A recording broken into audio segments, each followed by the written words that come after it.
What's up, gearheads and movie lovers? Today we're taking a NOS-fueled ride back to 2001 with the movie that redefined car culture for an entire generation, The Fast and the Furious.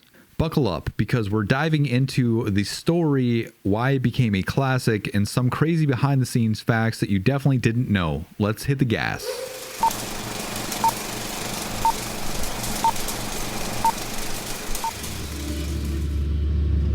Nice car. What's the retail in one of those? More than you can afford, pal.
The movie kicks off with a simple premise. Undercover cop Brian O'Connor, played by the late, great Paul Walker, is tasked with infiltrating a gang of street racers suspected of hijacking semi-trucks. But things get complicated when he falls in with the crew led by the iconic Dominic Toretto, played by Vin Diesel. You were just fired. It's part action flick, part undercover cop thriller, and part love letter to the underground racing world. A world that back in 2001, most people had never even seen before. What makes The Fast and the Furious work isn't just the cars, it's the chemistry. Paul Walker's cool undercover vibe, mixed with Vin Diesel's brooding alpha presence, created one of the most iconic duos in action film history. The film changed the game for car culture. Before this, most action movies used cars as props. Here, the cars are the characters. Overnight, the movie turned street racing into a global phenomenon. Suddenly, every car meet had a Supra, a Skyline, or at least someone quoting, "I live my life a quarter mile at a time." I live my life a quarter mile at a time.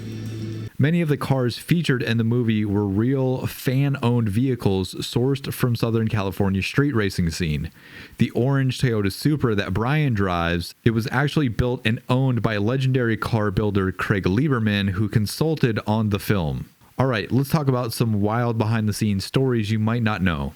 The movie is loosely based on a 1998 Vibe magazine article called Racer X, which profiles real-life New York street racers. That's how the whole franchise started, from a magazine feature. Vin Diesel almost didn't star in the movie. The studio originally wanted Timothy Olyphant as Dominic Toretto, but turned it down, and thank goodness, because it's hard to imagine anyone else saying family quite like Vin Diesel. Family just got bigger. And many of the stunts were done practically, not CGI. For example, the intense final scene when Dom's Charger is doing a wheelie, that was a real stunt with a front suspension heavily modified, no green screen magic. Even though it looks like a world of chaos, the actors went through intense driving training before filming. Paul Walker, who was a legit car enthusiast and owned over 30 cars in real life, did a lot of his own driving on set. Looking back, The Fast and the Furious is way more than just a 2000s action flick. It sparked a billion-dollar franchise, launched multiple careers, gave us one of the most beloved cinematic families of all time. And while the series has since gone from street racers to space missions, literally, We come in peace! Pourquoi est-ce qu'on dirait des mignons? the first film still holds a special place. It's raw, grounded, and fueled by pure adrenaline. If you're a fan of cars, action, or just early 2000s nostalgia, this is a must-watch. It's not perfect, the dialogue can be cheesy, and the plot is pretty simple, but none of that matters. This movie is pure fun, and it still hits the NOS button after all these years.